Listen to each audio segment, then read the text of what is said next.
Hey guys, we use our wrists and hands for pretty much everything that we do. So when we have a problem with them, it can be debilitating. In this video, we're going to cover how chiropractic helps with wrist problems along with carpal tunnel syndrome and the key factor that is often missed in helping people with this issue. Okay, the wrist. The wrist is really unique in that it's made up of a bunch of bones that glide past each other in order to allow for movement of your hand. The wrist bones are also known as the carpal bones. And as you can see them here highlighted in green, they sit between the radius and the ulna, which are the two bones in your lower arm, and the 5 metacarpals, which are the long bones in your hand. You can see the carpal or wrist bones a little more clearly here. To allow for normal movement of the wrist, these bones need to glide past each other. Now, just like any bone or joint in the body that we have talked about thus far in my videos, the carpal bones can become subluxated, which means they are out of alignment and have lost their normal motion. To evaluate the wrist, I check for how the bones are moving or not moving to determine if any of the bones are subluxated, and if so, specifically which one. The most common carpal or wrist bone I find subluxated is the lunate bone. What I'll find upon palpation is that instead of the normal gliding motion I should feel, the bone will just feel stuck. The adjustment for the lunate is a quick, gentle movement on the bone, which unlocks it from its fixed position and restores normal motion to the bone. Another common subluxation I find is the separation at the distal radial ulnar joint. This is a joint between the lower arm bones, right next to where they connect at the wrist. In addition to the lunate subluxation, I find this one super common in the gymnasts I see, or any time where there is constant impact on the wrist when it is in an extended position. To correct this, a quick compression is given to bring the radius and ulna back together, restoring the bones to proper alignment at this joint. Another common subluxation I find in the wrist area is the joint just above the thumb, or at the base of the thumb, between the first metacarpal and the trapezium bone. To correct this, an adjustment is given at the base of the first metacarpal or thumb, restoring motion and alignment to the joint. Okay, so these are common subluxations in the wrist and hand along with the adjustments to correct them. Carpal tunnel syndrome occurs when the median nerve is compressed as it travels through the carpal tunnel, a narrow passageway in your wrist. This compression causes numbness, tingling, weakness, and pain in the thumb, index and middle finger, and half of the ring finger. Now, many people wake up at night needing to shake out their hands for relief. The pain is often a burning or aching sensation that can radiate up the arm. As far as weakness, people will often have difficulty gripping objects, dropping items, or experience a loss of fine motor skills, such as trying to button a shirt. Okay, so what are some of the causes and risk factors for carpal tunnel syndrome? One is anatomy. Some people naturally have narrower carpal tunnels. Another big risk factor is repetitive and prolonged hand and wrist movements, like typing or working with vibrating tools, which can irritate the tendons. Underlying health conditions like diabetes, rheumatoid arthritis, hypothyroidism, and obesity can also increase risk.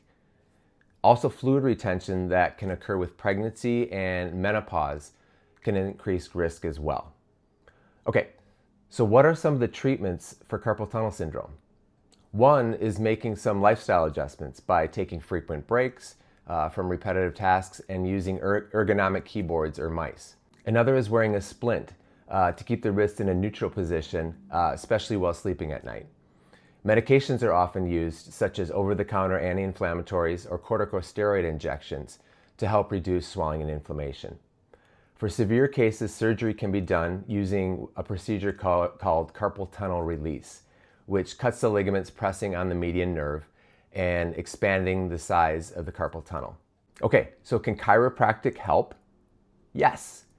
If we look back at the diagram of the carpal tunnel, you can see the carpal or wrist bone surrounding one side of the carpal tunnel. In the beginning of this video, we talked about how the wrist or carpal bones can misalign or become subluxated. If they misalign in a direction that compresses the carpal tunnel, that can cause pressure on the median nerve as well and cause carpal tunnel symptoms. If this is the case, the subluxation is corrected, as described earlier in this video, helping relieve pressure on the carpal tunnel and the median nerve. I mentioned at the beginning of this video that there is a key factor that is often missed in helping people with carpal tunnel syndrome. That key factor is cervical nerve root compression. What is that? It's when the nerves coming out of the neck are pinched by the bones in the neck.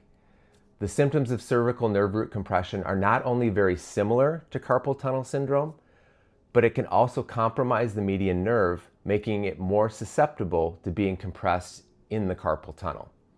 In the situation where the cervical nerve roots are being compressed and the median nerve is also being compressed in the carpal tunnel, this is called the double crush syndrome, which happens in about 25% of cases.